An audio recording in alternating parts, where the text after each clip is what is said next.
శ్రీమాత్రే నమ. ప్రేక్షకులకి నూతన సంవత్సర శుభాకాంక్షలతో పాటు సంక్రాంతి శుభాకాంక్షలు కూడా తెలియపరుస్తూ మనం నూతన సంవత్సరంలో జనవరి నెల మాస ఫలితాలు తెలుసుకునే ముందుగా గ్రహాల యొక్క స్థితి గమనిద్దాం.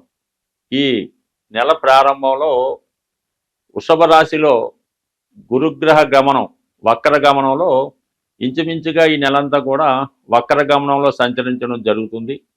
అలాగే కుజుడు వక్ర గమనంలో ఉంటూ జనవరి 20వ తారీఖు వరకు కర్కాటక రాశిలో సంచరిస్తూ 20వ తారీఖు నుంచి వక్ర గమనంలో మిథున రాశిలోకి ప్రవేశించడం జరుగుతూ ఉంటుంది టెక్నికల్గా. అలాగే 6వ స్థానంలో కేతుగ్రహం, అష్టమ స్థానంలో మరి బుధగ్రహం అంటే వృశ్చిక రాశిలో బుధుడు సంచరిస్తూ జనవరి 4వ తారీఖున ధనుసు రాశిలోకి ప్రవేశించడం జరుగుతూ ఉంటుంది.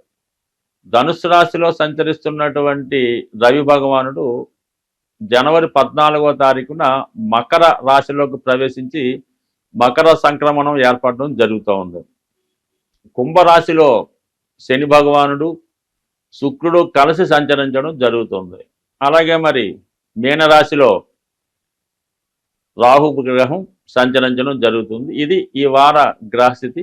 ఈ రాశుల యొక్క స్థితి గమనించినప్పుడు చాలా వరకు గ్రహాలు మంచి మిత్రస్థానాల్లోనూ ఉండడం వల్ల గ్రహాలు వారి వారి రాశిని బట్టి అనుకూల ప్రతికూల పరిస్థితులు ఇవ్వడం జరుగుతుంటుంది. అది వ్యక్తిగతంగా ఏ రాశికి ఆ రాశికి తెలుసుకున్నప్పుడు ఏ గ్రహం ఏ ఫలితం ఇస్తుందో అన్నది కొంత డీటెయిల్గా తెలుసుకుందాం. కానీ ప్రస్తుత గ్రహస్థితి ఈ విధంగా ఉండడం జరుగుతుంది. ధనుసు రాశి వారికి జనవరి నెల 2025వ సంవత్సర ఫలితాలు తెలుసుకుందాం. మరి ధనుసు రాశి వారికి జనవరి ప్రారంభంలో 4వ తారీఖు దాకా వ్యయస్థానంలో బుధగ్రహ సంచారం. ఇది జాతకుడికి వృత్తిపరమైన వ్యాపారపరమైనటువంటి ధన వ్యయం అధికంగా ఉండే అవకాశం ఉంది. తన యొక్క వ్యాపారాన్ని ఇంకా పెంచే విషయంలో అధిక పెట్టుబడి పెట్టడం కానీ వేరే చోట తన బ్రాంచ్ని ప్రారంభించడానికి కానీ ఈ గ్రహస్థితి అనుకూలిస్తూ ఉంది. అలాగే వృత్తిరీత్యా దూర ప్రాంతం వెళ్తున్న వారికి కూడా ఇది చాలా వరకు మంచి అవకాశాలు ఇవ్వడం జరుగుతూ ఉంటుంది. అలాగే మీ కుటుంబ సభ్యుల కొరకు, మీ జీవిత భాగస్వామి కొరకు వారు కోరిన విధంగా వారికి ఏదైనా బహుమతులు కానీ విలువైన వస్తువులు కానీ ఎలక్ట్రానిక్ పరికరాలు కొనే అవకాశం ఉంది. విద్యార్థులు తన విద్య కొరకు కావలసినటువంటి ఎలక్ట్రానిక్ కంప్యూటర్ పరికరాలు కూడా సమకూర్చే విధంగా బుధుడు వ్యయస్థానంలో జాతకుడికి ఎక్కువ ధన వ్యయం అవసరమైందే జరిగే అవకాశం ఉంది. ఇక 4వ తారీఖు తర్వాత ధనుస్సు రాశిలోకి ప్రవేశిస్తున్నటువంటి బుధుడు అక్కడ ఉన్నటువంటి భాగ్యాధిపతి రవితో కలిసి ఒక గొప్ప యోగాన్ని, బుధాదిత్య యోగాన్ని, నిపుణ యోగాన్ని ఇవ్వడం జరుగుతుంది. ఇది జాతకుడి యొక్క వ్యక్తిగత టాలెంట్ పెరుగుతూ ఉంది. తన యొక్క సామర్థ్యాన్ని అందరూ గుర్తించడం వల్ల తన యొక్క ఇమేజ్ కూడా పెరుగుతూ ఉంటుంది. తద్వారా తన యొక్క సంపాదన కూడా పెరుగుతూ ఉంటుంది. అప్పటిదాకా ఉన్నటువంటి ధన సంపాదన ఒకేసారి ఎక్కువ పెరగడం జరుగుతూ ఉంటుంది. అలాగే జాతకుడు చేపట్టిన కార్యక్రమాలు సక్సెస్ఫుల్గా విజయవంతంగా పూర్తవడం జరుగుతూ ఉంటుంది. అలాగే జాతకుడు తన నైపుణ్యంగా తన వృత్తిని ఇంప్రూవ్ చేసుకుంటూ ఉంటాడు. ఇది ఉపాధ్యాయ రంగంలో ఉన్న వాళ్ళకి, ప్రవచనాలు, జ్యోతిష్యం, ఆధ్యాత్మిక ఎండోమెంట్స్ రంగాల్లో ఉన్న వాళ్ళకి చాలా గొప్ప ప్రగతిని రావడం జరుగుతూ ఉంటుంది. అలాగే డిపార్ట్మెంట్లో ఉన్న వాళ్ళకి, న్యాయవాది వృత్తిలో ఉన్న వాళ్ళకి కూడా మరి గౌరవం లభించడం, అధికారుల గుర్తింపు రావడం, రాజకీయ నాయకుల నుంచి ప్రోత్సాహం లభించే అవకాశం ఉంటుంది. ఇక 14వ తారీఖు తర్వాత ధనస్థానంలోకి రావడం జరుగుతుంది భాగ్యాధిపతి రవి. అప్పుడు ఆటోమేటిక్గా కుటుంబంలో శుభకార్యాలు జరుగుతాయి.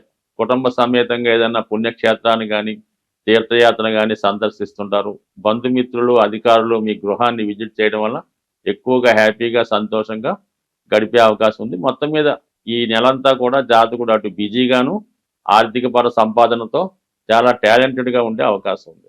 ఇక శుక్రుడు శని 3వ స్థాన సంచారం ఏంటంటే ఈ రాశిలో ఉన్నటువంటి స్త్రీలకి కంపల్సరిగా నూతన ఉద్యోగ అవకాశాలు, విదేశ ప్రయాణాలు, దగ్గరలో ఉన్నటువంటి బంధువుల్ని కలుసుకోవడం, వివాహ విషయంలో ఒక క్లారిటీ రావడానికి చాలా అనుకూలించే అవకాశం ఉంది. అలాగే వ్యక్తిగతంగా ఈ రాశిలో ఉన్నటువంటి మగవారికి మీ యొక్క భార్యకు కానీ, లేదంటే మీ కుటుంబంలో ఉన్నటువంటి స్త్రీలకి కొత్త అవకాశాలు రావడం జరుగుతూ ఉంటుంది. కంపల్సరీగా వారికి ఏదో ఒక వృత్తిలో ప్రవేశం కానీ, ఉద్యోగ ప్రయత్నాలు ఫలించడం కానీ జరిగే అవకాశం ఉంది. బట్ ఏదైనా కొత్తగా ఉద్యోగంలో మారదాం అనుకున్న వాళ్ళు కానీ, వృత్తిలో కొత్తగా వ్యాపారం చేద్దాం అనుకున్న వారు ఈ నెలలోనే ప్రారంభిస్తే మంచిది. తర్వాత ఈ ప్రస్తుతం అనుకూలంగా ఉన్నటువంటి శని భగవానుడు ఈ ధనుసు రాశి వారికి ఇంచుమించుగా మార్చి నెలాఖరుతో అర్ధాష్టమ శనిలోకి వెళ్తున్నాడు కాబట్టి అప్పుడు పెద్దగా ఏ ప్రయత్నం చేసినా ఖచ్చితంగా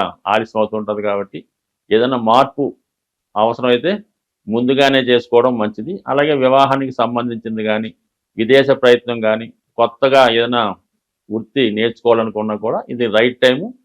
శుభ ప్రారంభంతో ప్రారంభించడం వల్ల శుభంగా మీ కార్యక్రమాలు నెరవేరుతాయి. సో ఇక ముఖ్యంగా ఇబ్బంది పెట్టే విషయం ఏంటంటే కుజుడు అష్టమ స్థానంలో వక్రగమనంతో ఉన్నటువంటి కుజుడు చాలా వరకు జాతకుడికి కొన్ని అనుకూలమైనటువంటి భూమికి సంబంధించినటువంటి వార్తలు వచ్చినప్పుడు కూడా అనూహ్యంగా కొన్ని ఇబ్బందులు కూడా రావడం జరుగుతూ ఉంటుంది. అయితే విజయం మాత్రం ఖచ్చితంగా రావడం జరుగుతూ ఉంటుంది.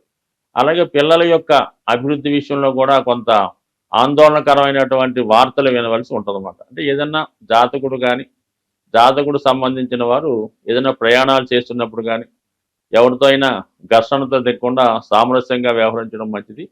ప్రమాదకరమైన వృత్తిలో ఉన్నవాళ్ళు ఖచ్చితంగా మాత్రం జాగ్రత్త వహించాలి. కామన్గా డ్రైవింగ్ చేస్తున్నప్పుడు సీట్ బెల్ట్ పెట్టుకోవడం, వేగంగా కాకుండా నెమ్మదిగా ప్రయాణించడం చాలా వరకు మంచిది.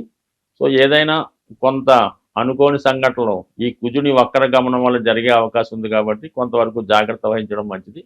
అయితే చాలా వరకు భూములు, స్థిరాస్తులు వాటి యొక్క వాల్యూ పెరగడం వల్ల జాతకుడు కొంతవరకు కలిసి వస్తుంది. జాతకుడు ఏదన్నా స్థిరాస్తి విక్రయించాలన్నా లేదా వేరే చోట స్థిరాస్తి కొనాలనుకున్నా ఈ గ్రహస్థితి కొంత ఇబ్బంది పెట్టినప్పుడు కూడా ఖచ్చితంగా మీకు విజయం లభిస్తుంది. అయితే ఏంటంటే స్థిరాస్తి విషయంలో కొంత అనుకోని ఇబ్బందులు కలగవచ్చు. అంటే మీ యొక్క ఇల్లు ఎవరికన్నా అద్దెకిచ్చి ఉంటే వాళ్ళు ఖాళీ చేయకపోవడం కానీ, మీ యొక్క స్థిరాస్తి ఎవరన్నా కబ్జా చేయడం కానీ, ఇలాంటి వ్యవహారాలు జరిగే అవకాశం ఉంది. కాబట్టి ఒకసారి ఏదైనా మీరు దూర ప్రాంతంలో ఉండి మీ స్థిరాస్తి వేరే చోట ఉంటే ఒకసారి దాని మీద ఎటువంటి ఎవరి లావాదేవీలు లేకుండా, ఎవరు దాన్ని ఆక్రమించకుండా చూసుకుంటే మంచిది.